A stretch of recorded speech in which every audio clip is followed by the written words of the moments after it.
Sebelumnya, assalamualaikum warahmatullahi wabarakatuh. Di sini izinkan saya memperkenalkan diri saya. Perkenalkan, nama saya Idhar Ihsanur Hayat, biasa dipanggil Kang Ican.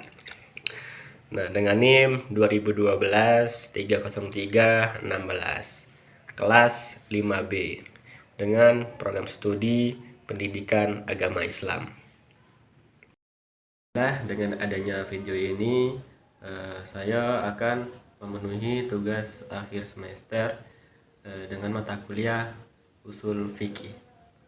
Langsung saja kita memasuki materi yang pertama, yaitu dalil dan sumber hukum Islam.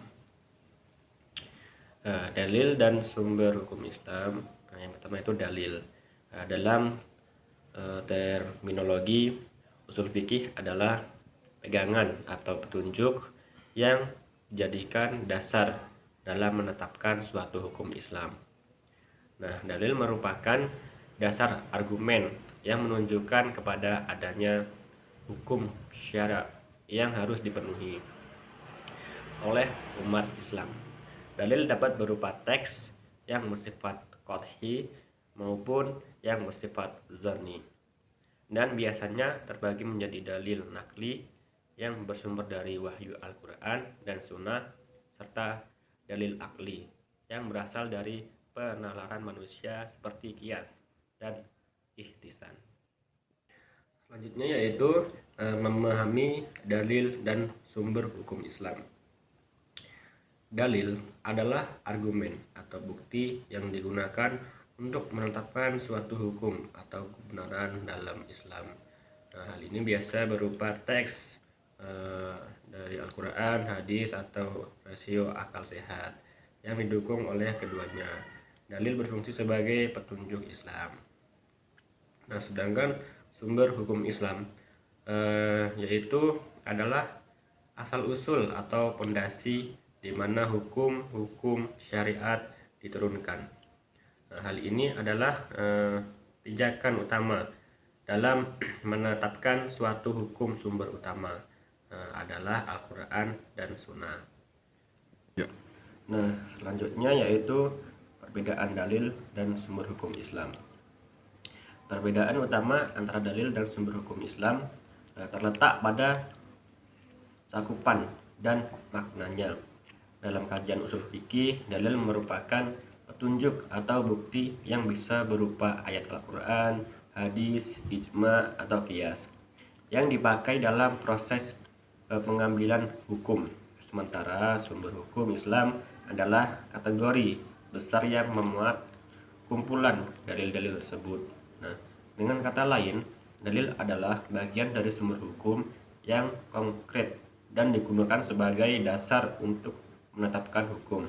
Sedangkan sumber hukum Islam adalah tempat asal dan jumlah kajian dalil yang menjadi rujukan bagi hukum syara. Nah, selanjutnya yaitu tujuan penggunaan dalil dan sumber hukum.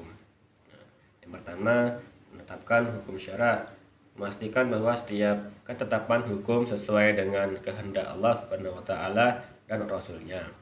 Yang kedua, menjaga kemurnian ajaran, melindungi ajaran Islam dari penafsiran yang menyimpang atau bid'ah. Yang ketiga, memberikan pedoman hidup, menyediakan arah yang jelas bagi umat Islam dalam segala aspek kehidupan.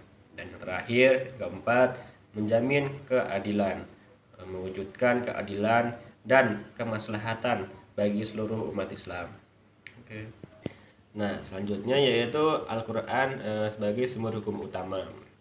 Al-Quran adalah kalamullah yang diturunkan kepada Nabi Muhammad SAW, berfungsi sebagai petunjuk dan konstitusi bagi umat Islam. Tidak ada keraguan di dalamnya. Selanjutnya yaitu pembagian ayat dalam Al-Quran. Ayat mahkam atau tegas, ayat-ayat yang maknanya jelas, tegas, dan mudah dipahami tanpa memerlukan penafsiran tambahan. Contohnya adalah ayat-ayat tentang perintah sholat, puasa, atau larangan zina, dan ayat mutasyibah atau samar. Ayat-ayat yang maknanya kurang jelas, multi interpretasi, atau hanya Allah yang mengetahui hakikatnya. Nah, ayat-ayat ini memerlukan penafsiran mendalam oleh ulama yang mumpuni, seperti ayat-ayat tentang sifat-sifat Allah atau kejadian hari kiamat. Nah, pemahaman yang tepat terhadap kedua jenis ayat ini sangat penting untuk menghindari kesesatan dalam beragama. Selanjutnya ada sunnah Nabi Muhammad SAW. Nah, dari sumber kedua, sunnah adalah segala sesuatu yang bersumber dari Nabi Muhammad SAW, baik perkataan, perbuatan, maupun ketetapan atau persetujuan beliau. Sunnah berfungsi sebagai penjelas dan penguat hukum-hukum dalam Al-Quran. Nah, jenis-jenis sunnah dibagi menjadi 3. Ada sunnah kauliyah, sunnah fi'liyah, dan sunnah takririyah. Sunnah kauliyah berupa perkataan atau ucapan Nabi Muhammad SAW. Contohnya adalah hadis-hadis yang berisi sabda beliau. Selanjutnya sunnah fi'liyah, yaitu berupa perbuatan atau tindakan Nabi Muhammad SAW. Contohnya yaitu adalah cara beliau melakukan salat, puasa, atau haji. Dan yang terakhir yaitu sunnah takririyah. Apa itu sunnah takririyah? Yaitu berupa ketetapan atau persetujuan Nabi Muhammad SAW terhadap suatu perbuatan atau ucapan sahabat beliau. Beliau mendiamkan atau tidak melarangnya. Nah, dari penjabaran di atas dapat disimpulkan bahwa dalil dan sumber hukum Islam memiliki pengertian yang terkait, namun berbeda secara mendasar. Dalil adalah petunjuk yang digunakan untuk menetapkan hukum dalam situasi tertentu, sedangkan sumber hukum Islam merupakan asal atau rujukan utama dari hukum itu sendiri yang bersifat mandiri, seperti Al-Quran dan Sunnah Nabi Muhammad SAW. Cukup sekian pembahasan pada kali ini.